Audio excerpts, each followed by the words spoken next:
ಗುರುಭ್ಯೋ ನಮಃ. ಸರ್ವಸ್ವರೂಪೇ ಸರ್ವೇಶಿ ಸರ್ವಶಕ್ತಿ ಸಮನ್ವಿತೆ ಭಯಭ್ಯಸ್ತ್ರಾಹಿನೋ ದೇವಿ ದುರ್ಗೆ ದೇವಿ ನಮೋಸ್ತುತೆ.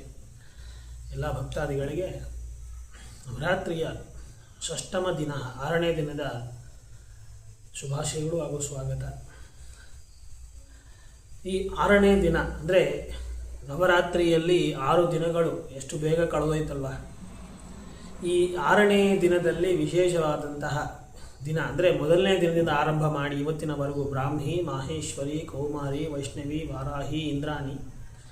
ಈ ಇಂದ್ರಾಣಿ ಅನ್ನುವಂತಹ ದೇವಿಯ ಒಂದು ದಿನವಾಗಿರುತ್ತದೆ. ಇಂದ್ರಾಣಿ ಇಂದ್ರ ಪ್ರಜಾಪತಿ ಅನ್ನುವಂತಹ ರಾಜನ ಒಂದು ಅಧಿದೇವತೆಯಾಗಿರ್ತಾಳೆ. ಅಂದರೆ ಆ ಸ್ಥಳಕ್ಕೆ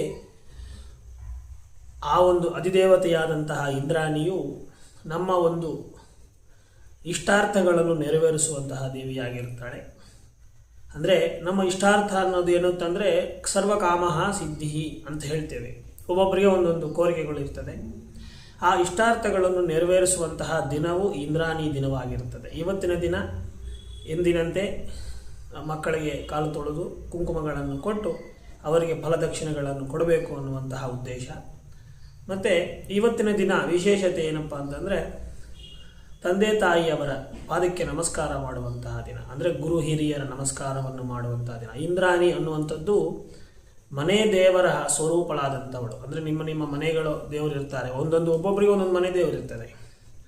ಆ ತರಹ ದೇವಿಯ ಒಂದು ದಿನವಾಗಿರುತ್ತದೆ. ಹಾಗಾಗಿ ಈ ಇಂದ್ರಾಣಿ ದೇವಿಯನ್ನು ಸ್ಮರಣೆ ಮಾಡುವಂತಹ ರೀತಿಯಲ್ಲಿ ನಿಮ್ಮ ಎಲ್ಲ ಕಷ್ಟ ಕಾರುಣ್ಯಗಳು, ಸುಖ, ಶಾಂತಿ, ನೆಮ್ಮದಿ, ಆರೋಗ್ಯ, ಐಶ್ವರ್ಯ, ಸಕಲ ಸೌಭಾಗ್ಯಗಳನ್ನು ಉಂಟಾಗಲಿ ಅನ್ನುವಂತಹ ಮಾತಿನಿಂದ ಈ ಇಂದ್ರಾಣಿ ದೇವಿಯ ಪಾದಕ್ಕೆ ನಮಸ್ಕಾರಗಳನ್ನು ಮಾಡುತ್ತಾ, ಈ ಇಂದ್ರಾಣಿ ದೇವಿಯ ಒಂದು ಅನುಗ್ರಹ ಹೇಗಿರುತ್ತದೆ ಅಂದರೆ ಭೂಮಂಡಲ ಪರ್ಯಂತಂ ಆಕಾಶಾತ್ ಯಜಿತುಂ ತೋಯಂ ತಾ ಗಚ್ಚತಿ ಸಾಗರಂ ಸರ್ವದೇವ ನಮಸ್ಕಾರಂ ಕೇಶವಂ ಪ್ರತಿಗಚ್ಚತಿ ಅನ್ನುವಂತಹ ರೀತಿಯಲ್ಲಿ ಈ ಭೂಮಂಡಲದ ರಕ್ಷಣೆಯನ್ನು ಮಾಡುವಂತಹ ದೇವಿಯಾಗಿರುತ್ತಾಳೆ. ಈಗ ತುಂಬ ಕಡೆ ಪ್ರಳಯಗಳಾಗ್ತಾ ಇದೆ. ನಾನು ಎಲ್ಲ ಕಡೆಯೂ ಪ್ರಳಯಗಳ ಬಗ್ಗೆ ನಾವು ಕೂಡ ಮಾತಾಡಿದ್ದೀವಿ.